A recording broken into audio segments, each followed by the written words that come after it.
Hi guys, welcome back to my channel. আজকের ভিডিওতে তোমাদের সঙ্গে একটা ইজি প্রোটিন প্যাকড ভেজ এবং নন ভেজ রেসিপি শেয়ার করব, যেটা তোমরা অনায়াসেই ব্রেকফাস্ট বা ইভিনিংয়ে বানিয়ে ফেলতে পারো।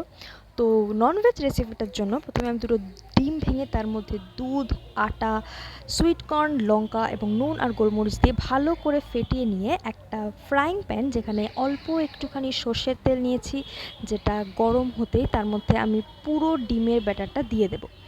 এখানে তোমরা সর্ষের তেলের জায়গায় সাদা তেল, অলিভ অয়েল যা খুশি ইউজ করতে পারো তোমাদের পছন্দ মতো।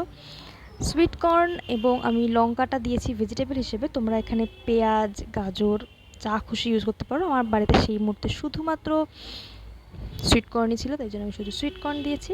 আর পাশে সুইট কর্ন সেদ্ধ হচ্ছে, সুইট কর্ন চাট খাবো বলে। দেখো, ডিমটা যতক্ষণ না পর্যন্ত আগুনের তেতে যাবে, মানে তেতে যাওয়ার আগেই আমি বেশ খানিকটা করে মজারেলা চিজ দিয়ে দিচ্ছি। চিজটা এখানে আমি অনেকটাই বেশি করে দিচ্ছি, কারণ আমি মাইন্ড করব না, মানে আমার জন্য হাই ক্যালোরিক ডায়েট প্ল্যানই আমি চুজ করছি। তোমরা যদি লো ক্যালোরি ডায়েট চুজ করে থাকো তাহলে তোমরা চিজের পরিমাণটা কম দাও। আমি এখানে শ্রেডেড মজারেলা চিজ ইউজ করছি।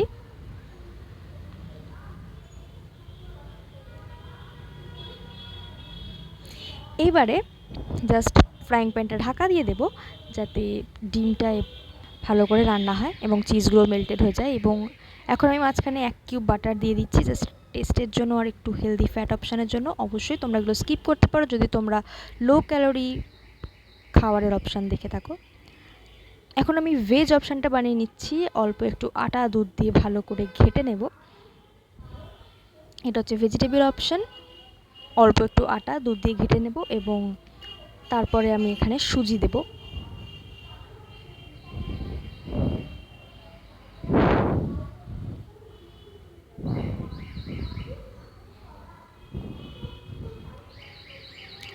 এরপরে আমি কিছু লঙ্কা দিচ্ছি, দিয়ে ভালো করে নাড়িয়ে নেব। আমি এখানে জাস্ট কোনো সবজি ইউজ করছি না।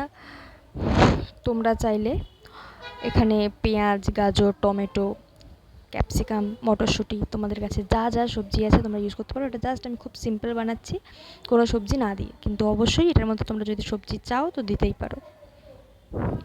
এবারে আমি অল্প একটু গোলমরিচের গুঁড়ো আর জিরের গুঁড়ো দিয়ে ভালো করে ব্যাটারটা নাড়িয়ে নিচ্ছি, যতক্ষণ না পর্যন্ত ব্যাটারটা স্মুথ হয়ে যায় এবং ব্যাটারের মধ্যে কোনো লাম্পস না থাকে। দেখো, ইতিমধ্যে আমাদের নন ভেজ যেই অমলেটটা তৈরি করছিলাম সেটা হয়ে গেছে এবং উল্টা দিকে ভেঙে গেল। তাই আমরা ডিসাইড করলাম যে শেপটাই চেঞ্জ করে দিই এবং ফোল্ড করে এটাকে ত্রিভুজ আকৃতির কিছু একটা করার চেষ্টা করছি এবং মাঝখান দিয়ে কেটে নিচ্ছি। আসলে ভেঙে গেল এই কারণে, কারণ এটা একটু মোটা হয়ে গেছিলো আটার জন্য, আটাটা দেওয়া হয়েছিল, তাই জন্য একটু ব্রেড টাইপের হয়ে গেছে অমলেটের বদলে। কিন্তু যাই হোক, এখানে ভালোই টেস্ট আছে। এটা তোমরা না খেলে বুঝতে পারবে না যেটা কতটা টেস্টি এবং হেলদিও।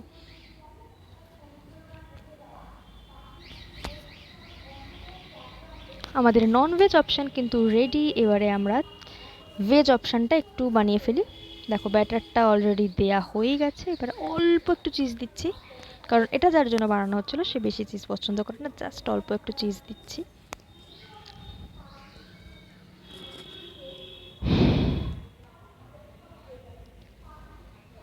তো এইটাও রান্না হয়ে গেছে, বেশ সুন্দর গোল্ডেন ব্রাউন একটা কালার চলে এসছে।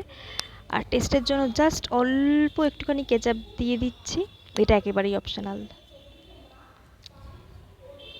ব্যাস, আমাদের ভেজ এবং ননভেজ দুটো অপশানই কিন্তু রেডি। তোমরা একটা ব্রেকফাস্ট বা ইভিনিং স্ন্যাক্স যে কোনো সময় বানিয়ে ফেলতে পারো। বানাতে জাস্ট হার্ডলি 10 মিনিট লাগবে এবং বানালে জানিও তোমাদের কেমন লাগলো।